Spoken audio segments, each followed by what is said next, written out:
विद्यार्थी मित्रांनो नमस्कार, स्वागत आहे पुन्हा एकदा तुमचं एका नव्या व्हिडिओमध्ये। आजच्या व्हिडिओमध्ये आपण बघणार आहोत की डिप्लोमा इंजिनिअरिंगची जी काही ॲडमिशन प्रोसेस सुरू होती त्याचं जे टाइम टेबल होतं त्याच्यामध्ये बदल झालेला आहे आणि काही तारखा ह्या वाढवून मिळालेल्या आहेत। 10वी नंतर विद्यार्थी डिप्लोमा करू शकतो 10वीच्या मार्क्सवरती। त्याचबरोबर 12वी झाल्यानंतर मग 12वीमध्ये 12वी सायन्स असेल, प्लेन 12वी सायन्स, त्याचबरोबर 12वी व्होकेशनल असेल किंवा ITI कोर्स झालेला असेल तर या तत्सम कोर्सेस कंप्लीट केल्यानंतर विद्यार्थी डिप्लोमाच्या डायरेक्ट दुसऱ्या वर्षाला जसं की डायरेक्ट सेकंड इयर इंजिनिअरिंगला ॲडमिशन हे घेऊ शकतो। तर 10वी नंतरचा डिप्लोमा हा 3 वर्षाचा असतो आणि 12वी सायन्स केल्यानंतरचा डिप्लोमा हा 2 वर्षाचा असतो। तर त्या डिप्लोमाच्या ॲडमिशनची प्रोसेस ही काही दिवसापूर्वी सुरू झालेली होती, परंतु सध्याची परिस्थिती, सध्याचा हा लॉकडाऊन आणि त्यात ही कोविड-19ची गंभीर परिस्थिती याचा जर संदर्भ घेतला तर या तारखा थोड्याशा अजून बदललेल्या आहेत, किंबहुना हे जे टाइम टेबल होतं ते अजून पुढं गेलेलं आहे। त्यामुळे या ज्या काही सुधारित तारखा आहेत त्या तारखा मी तुम्हाला आजच्या या व्हिडिओमध्ये सांगणार आहे। तर सर्वप्रथम आपण बघूया 10वी नंतर डिप्लोमाला ॲडमिशन घेत असतानाची जी काही प्रवेश प्रक्रिया होती त्याच्या तारखा काय आहेत, चला तर बघूया। आपण सगळ्यात पहिल्यांदा बघूया शैक्षणिक वर्ष 2020-21 करिता प्रथम वर्ष पोस्ट SSC पदविका अभियांत्रिकी व तंत्रज्ञान अभ्यासक्रम। तर जे विद्यार्थी 10वी नंतर डिप्लोमाला ॲडमिशन घेऊ इच्छितात त्यांच्यासाठीच्या या तारखा आहेत। सगळ्यात पहिल्यांदा प्रवेश प्रक्रियेसाठी उमेदवारांद्वारे संकेतस्थळावरून अर्ज छाननीची योग्य पद्धत म्हणजे की मी म्हटलं होतं की स्क्रुटिनी आणि प्रत्यक्ष स्क्रुटिनी जिथं विद्यार्थी ऑनलाईन फॉर्म भरू शकतो आणि डॉक्युमेंट स्कॅन करून ती अपलोड करू शकतो। तर ही प्रोसेस आहे ती साधारण 4 सप्टेंबरपर्यंत उपलब्ध आहे। त्यानंतर प्रवेशासाठी कागदपत्रांची पडताळणी आणि अर्ज भरण्याची निश्चिती करणे याची सुद्धा तारीख तेवढीच आहे। म्हणजे थोडक्यात फॉर्म भरणे, डॉक्युमेंट स्कॅन करणे आणि ती अपलोड करणे ही तारीख ही 4 सप्टेंबरपर्यंतची आहे, याची विद्यार्थ्यांनी नोंद घ्यायची। एक सगळ्यात महत्त्वाची टीप आहे बघा, प्रवेश प्रक्रियेच्या कॅप व्यतिरिक्त जागांसाठी ऑनलाईन नोंदणी व कागदपत्रांची पडताळणी, अर्ज निश्चिती करणे या प्रक्रिया प्रवेशाच्या अंतिम तारखेपर्यंत म्हणजेच कट ऑफ डेटपर्यंत सुरू ठेवल्या जातील आणि दिनांक 4 सप्टेंबर 2020 नंतर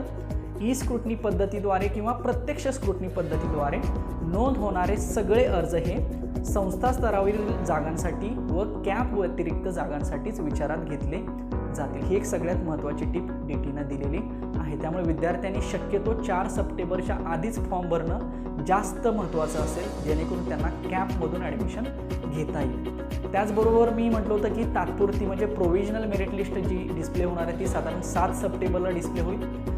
त्याच्यामध्ये जर कोणाच्या काही त्रुटी असतील तर त्याच्यासाठी 8, 9 आणि 10 सप्टेंबरचा कालावधी दिला जाईल आणि त्यानंतर मग 12 सप्टेंबरला फायनल मेरिट लिस्ट डिस्प्ले होईल आणि त्यानंतर मग पुढे कॅप राऊंड्स सुरू होतील। तर हे होतं 10वी नंतर जे विद्यार्थी ॲडमिशन घेणार आहेत डिप्लोमाला त्यांचं सुधारित वेळापत्रक। तर या तारखा होत्या विद्यार्थ्याला जर 10वी नंतर डिप्लोमा इंजिनिअरिंगला ॲडमिशन घ्यायचं असेल तर या तारखांचा विचार करून विद्यार्थ्यांनी फॉर्म भरणं, तो कन्फर्म करणं, जेणेकरून आपलं फायनल मेरिट लिस्टला नाव येईल याची खबरदारी विद्यार्थ्यांना घेणं गरजेचं आहे। यानंतर आता आपण बघूया 12वी सायन्स किंवा व्होकेशनल किंवा ITI कोर्स नंतर डिप्लोमाच्या डायरेक्ट दुसऱ्या वर्षाला ॲडमिशन घेण्याची जी काही प्रवेश प्रक्रिया होती त्याच्या तारखांबद्दल आपण बघूया। आता आपण बघूया शैक्षणिक वर्ष 2020-21 करता थेट द्वितीय वर्ष पदविका अभियांत्रिकी व तंत्रज्ञान अभ्यासक्रमाच्या सुधारित वेळापत्रकाशी।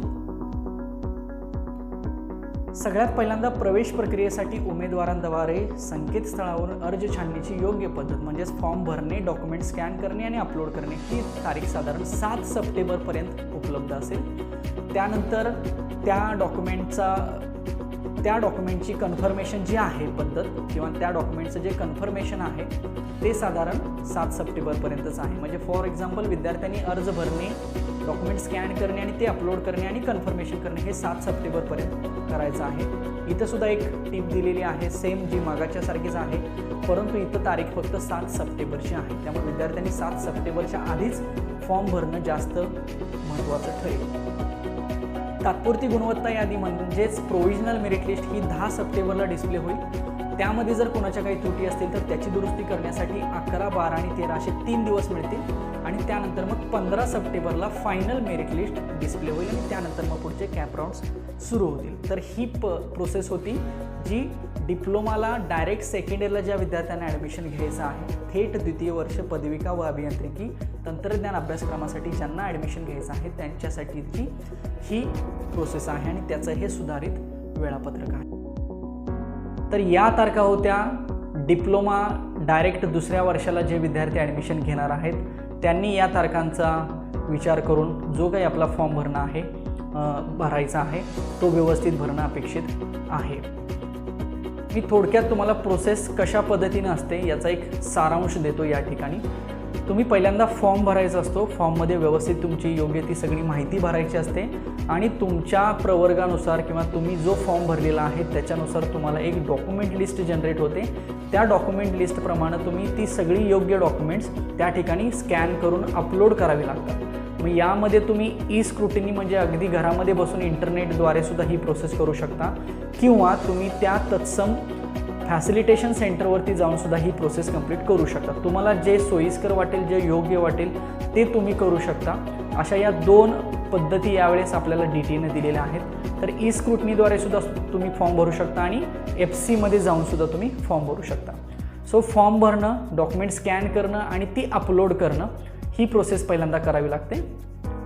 डॉक्युमेंट्स जर तुमची योग्य असतील, ती योग्य डॉक्युमेंट जर अपलोड झाली तर तुमचा फॉर्म हा व्हेरीफाय केला जातो. अर्थातच तुमच्या फॉर्मचं व्हेरिफिकेशन केलं जातं आणि तो कन्फर्म केला जातो. फॉर्म कन्फर्म झाल्यानंतर एक प्रोव्हिजनल मेरिट लिस्ट डिस्प्ले होते. प्रोव्हिजनल मेरिट लिस्टमध्ये काही कुणाच्या विद्यार्थ्यांच्या त्रुटी असतील तर त्या कंप्लीट करण्यासाठी पुन्हा DTE साधारण वेळ देते. त्या त्रुटी कंप्लीट केल्यानंतर विद्यार्थी पुन्हा फायनल मेरिट लिस्टला आपलं नाव चेक करू शकतो. त्यामुळे ज्या विद्यार्थ्यांचं फायनल मेरिट लिस्टला नाव आलेलं आहे असेच विद्यार्थी पुढं कॅप राऊंडसाठी इलिजिबल होतात. फायनल मेरिट लिस्टला नाव आल्यानंतर पुढची प्रोसिजर असते कॅप राऊंड्स. पण कॅप राऊंड्स येण्याच्या आधी तुम्हाला कुठल्या महाविद्यालयामध्ये कुठल्या ब्रांचसाठी किती जागा शिल्लक आहेत याबद्दलचा तपशीलसुद्धा DTEकडनं दिला जातो. तो तपशील बघितल्यानंतर तुम्ही कॅप राऊंडसाठी अप्लाय करू शकता. कॅप राऊंडसुद्धा तुम्ही स्वतः भरायचा आहे. तुम्हाला ज्या महाविद्यालयाला ॲडमिशन घ्यायचं आहे त्याचा पसंतीक्रम त्या ठिकाणी द्यायचा आहे. तुम्हाला कुठल्या ब्रांचला ॲडमिशन पाहिजे त्याचा पसंतीक्रम तुम्हाला तिथं द्यायचा आहे. सो ऑप्शन फॉर्म तुम्ही त्या ठिकाणी भरायचा आहे.